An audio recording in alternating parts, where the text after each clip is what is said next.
Shikues të nderuar, Dalpo Televizioni u përshëndes, ju ftoj të ndiqni edicionin informativ të lajmeve. Prej më shumë se 5 muajsh një segment rrugor në fshatin Lazarat Gjirokastrës vijon të mbetet i dëmtuar, duke u kthyer në një problem tepër shqetësues e serioz për banorët e zonës.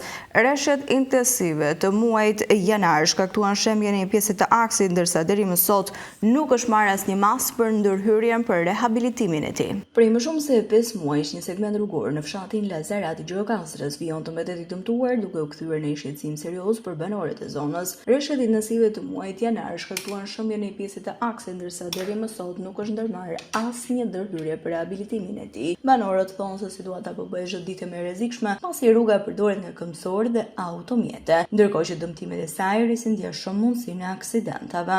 Sipas tyre, problemi është denoncuar vazhdimisht pranë institucioneve përgjegjëse, por nuk është marrë ende asnjë zgjidhje konkrete. Banorët kërkojnë ndërhyrje urgjente për rikonstruksionin e rrugës, duke paralajmëruar se neglizhenca e deritanishme mund të sjellë pasoja të rënda për sigurinë e komunitetit. Një këto momente me zhvillimet kryesore nga vendi.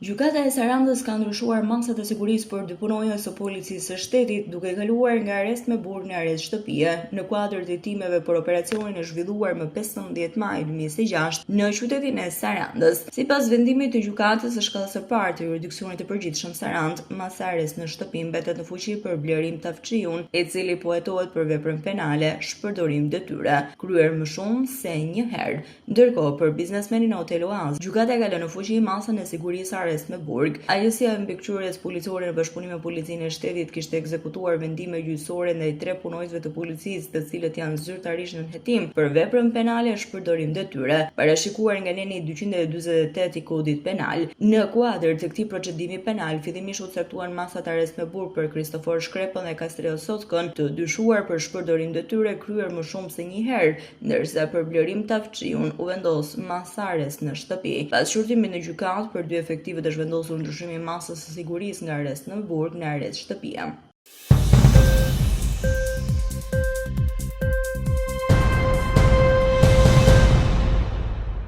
Fondi i investimeve kapitale nga buxheti është në rekordin historik të gjitha kohërave me një shumë prej 162.3 miliard lekësh ose rreth 1.7 miliardë euro në 2026, por në 4 mujorin e parë alokimet ishin në nivelin më të ulët që nga 2016. Të dhënat zyrtare nga Ministria e Financave tregojnë se në 4 mujorin e parë u alokuan 14.8 miliardë lekë në formën e investimeve publike. Ky është niveli më i ulët në vitet e fundit, 5.7% më pak se njëjta periudhë e vitit 2025, që shënohet gjithashtu një vit i dobët në këtë aspekt. Teksa qeveria ka miratuar buxhetin më të madh të investimeve si kur ndonjëherë më parë, turja e muajve të parë sinjalizon alokime masive në dhjetor dhe premisa për mungesë eficiencë, siç është verifikuar tashmë në shumë projekte nga SPAK. Ekspertët nga Ministria e Financave kanë sqaruar se arsyeja kryesore lidhet me burokracitë administrative dhe vonesat në proceset e prokurorimit publik. Megjithëse buxheti miratuar të fund të vitit paraardhës, institucionet kontraktuese shpesh nisin përgatitjen e tenderëve, hartimin e termave të referencës dhe shpalljen e garave vetëm për gjatë muajve të parë të vitit të ri. Nga frika e hetimeve të SPAK-ut, procedurat kalojnë edhe në shumë burokraci. Një pjesë e madhe e tenderave po dështojnë ose anulohen sepse projektet kanë gabime teknike. Bagat e huaja kanë rregulla jashtëzakonisht strikte për drejtat e njerëzit dhe mjedisin. Ato nuk alokojnë asnjë qindark nëse shteti shqiptar nuk ka përfunduar 100% shpronësimet e tokave ku do të kalojë projekti. Nëse ne nuk i tërheqim këto fonde sipas grafikut, shteti shqiptar paguan një gjop që quhet komision angazhimi për paratë që rinë llogaritë të bankave të huaja, duke paguar interes për para që nuk janë përdorur ende. Ky ngërç artificial që përsëritet në një formë dhe më agresive dhe me kalimin e viteve ka krijuar fenomenin e përqendrimit të shpenzimeve në fund të vitit.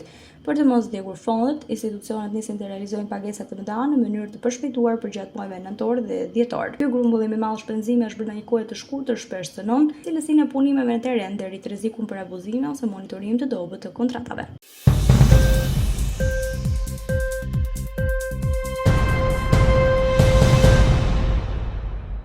Drejtori i përgjithshëm i burgjeve Adriatik Kupi ka firmosur disa ndryshime në drejtimin e disa institucioneve të ekzekutimit të vendimeve penale në vend. Këto ndryshime vijnë pas kontrolleve të zhvilluara në përveçelitë e burgjeve në vend për sende të ndaluara. Klodian Myrto është emëruar drejtori i burgut të Reçit, ndërsa paraardhësi i tij në këtë detyrë Alger Çekrezi ka dhënë dorëheqjen dhe është kthyer në policinë e shtetit. Ndërkohë në burgun Jordan Nisja, drejtori i institucionit 313 ka dhënë dorëheqjen dhe në këtë detyrë është komanduar Arian Bozhaj, ndërsa Alban Zela është komanduar në krye të burgut të Rogozhinës pas pezullimit nga detyrat të Bilal Hasës.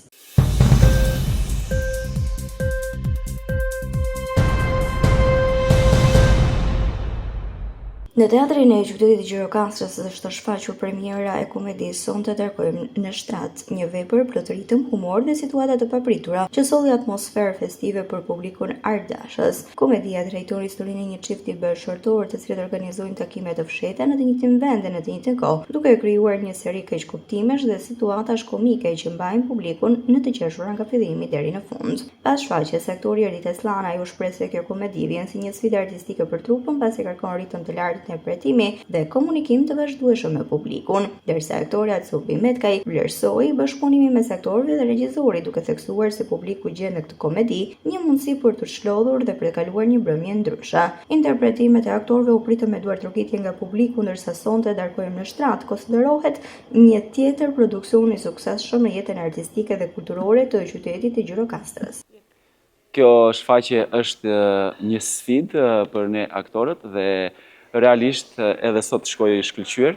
Në Gjirokastër gjithmonë kemi një mikpritje të ngrohtë dhe sidomos unë kisha emocione të përzjera sepse kisha miq, kisha familjar dhe realisht jam shumë i lumtur që kaluam shumë bukur sot në Gjirokastër. Kështu që do vazhdoj me këtë shfaqje edhe në qytete të tjera, do rikthehemi në Tiranë dhe suksese në vazhdim. Ndonjë projekt i radhës përsëri për teatrin?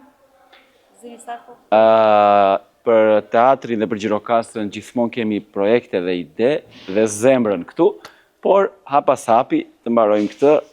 Që të jemi sinqert, në fakt unë në këtë skenë kam qenë shumë e vogël, edhe kisha shumë vite pa shkel sërish te ky teatr dhe vërtet më ka pëlqyer publiku, shumë ardashës, shumë pozitiv, kanë reaguar gjatë gjithë kohës dhe jo vetëm thjesht në sallë, por edhe në backstage kanë qenë gjithë kohës duke ardhur, një mikpritje fantastike.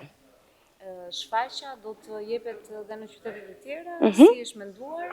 Në fakt, Teatri i Shëtitës pikërisht këtë gjë ka qëllimin e vet. Ne xha e kemi dhënë tashmë në shumë qytete, por sigurisht që do të vijojmë akoma me qytete tjera. E radhës është Kruja.